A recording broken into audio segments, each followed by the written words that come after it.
নিত্য নতুন আয়োজনে আল হেরা বাংলা ওয়াজ। বিড়ি সিগারেট বিক্রি করার উপার্জন হালাল নাকি হারাম? যেই জিনিস খাওয়া, পান করা, ব্যবহার করা হারাম, ওইটার কেনা বেচা করাও। ইসলামে যে জিনিসটা খাওয়া, পান করা, ব্যবহার করা নিষেধ, সেটার বেচা কেনা করাটাও। দোকানদার নিজে লম্বা দাড়িওয়ালা নামাজি মানুষ, হাজি সাহেব মানুষ, নিজে বিড়ি সিগারেট খায় না, নিজের 14 গোষ্ঠীও খায় না, কিন্তু বেচে, তাহলে তার উপার্জন হালাল হবে না। এখন প্রশ্ন হলো, একটা দোকানে অনেক আইটেম আছে, একটা নাজায়েজ বা গুনাহের আইটেম বেচার কারণে সবগুলো যে হারাম হয়ে যাবে তা না। এটা বিক্রি করে যে লাভ করছে ওইটা নাজায়েজ হবে, বাকি যেগুলো হালাল আছে, চাল ডাল বিক্রি করছে সেগুলো হালাল হবে। অবশ্য চাল ডাল বিক্রি করলেই যে হালাল হবে এমন না, যদি দেশি মশারের সাথে ইন্ডিয়ান মশারে মিশায় বিক্রি করেন হালাল হবে না হারাম হবে? আইটেম হালাল হলেও 2 নম্বরই করার কারণে উপার্জনটা হারাম হয়ে যাবে। তো এই জন্য যারা মুদি দোকানদারি করেন তারা বলবেন, ভাই তাহলে বিড়ি সিগারেট ছাড়া তো দোকান চলে না, কি করব? এটাই তো আপনার চ্যালেঞ্জ। আল্লাহর জন্য আপনি স্যাক্রিফাইসটা কি করলেন? কিয়ামতের ময়দানে আল্লাহর কাছে জান্নাত চাইবেন কোন মুখে? এটাই তো স্যাক্রিফাইস। স্যাক্রিফাইসের বিনিময়ে তো জান্নাত আশা করবেন। আপনি আল্লাহর জন্য হারাম জিনিস বিক্রি করলেন না, দোকানে লেখা দিলেন, ভাই আমি এই যে আমাদের মুসলমানদের রক্তচোষা যারা, তাদের জিনিস রাখি না, বিড়ি সিগারেট রাখি না, ধূমপান আইটেম রাখি না, এগুলো এই দোকানে বিক্রি করা হয় না, লেখা টাঙ্গায় দিছেন। এতে কিছু বিড়িখোর, সিগারেটখোর, গাঞ্জাখোর কাস্টমার কমবে, এতে আপনার টাকা ক্যাশে একটু কম আসবে। ওই টাকা যদি আসতো ওইটা এমনিই বরকত নষ্ট করে দিত। ওই বেবরকতি গাঞ্জাখোর আর বিড়িখোর, সিগারেটখোরের টাকা না আসলে আপনার আল্লাহ তাআলা না খাওয়ায় মারবে না ইনশাআল্লাহ। এর জন্য হিম্মত দরকার হয়, হিম্মত।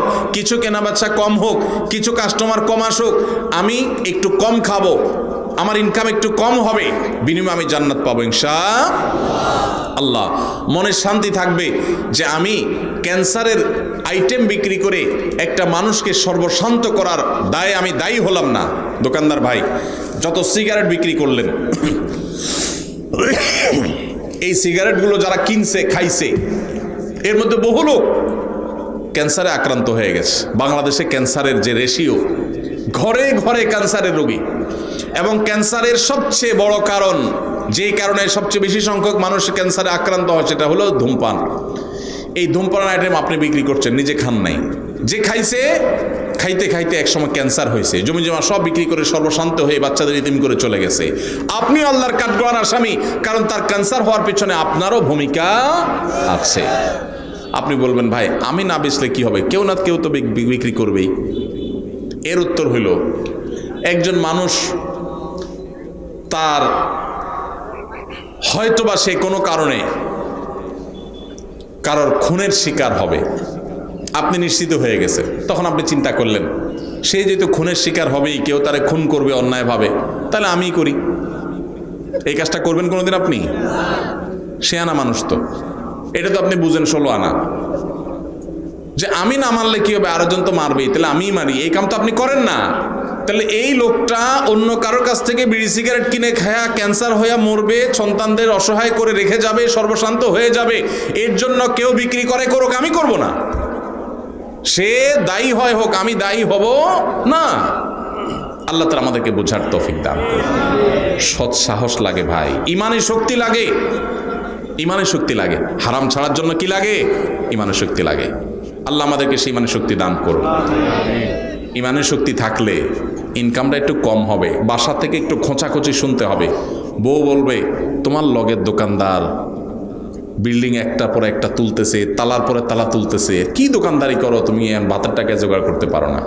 এগুলো কিন্তু শোনা লাগবে, মাথায় যেন থাকে, এগুলোর জবাব দিতে হবে। স্ত্রীকে সেজন্য বোঝাতে হবে, আমরা কি জান্নাতে যাব না জাহান্নামে যাব, আগে সে সিদ্ধান্ত নিতে হবে। যদি জান্নাতে যেতে চাই তাহলে আমরা এটা করব না। আমি যে বিড়ি সিগারেট বিক্রি করে মানুষের মরার কারণ হব, ক্যান্সারের কারণ হব, জান্নাত তো পরে, দুনিয়াতেই তো আমার বিবেকে আমাকে বাধা দিবে যে একটা মানুষের ধ্বংসের জন্য আমি ভূমিকা রাখলাম। তাহলে এই হারাম জিনিস ছাড়বো তো ইনশাআল্লাহ। আল্লাহ আমাদেরকে তৌফিক দান করুন।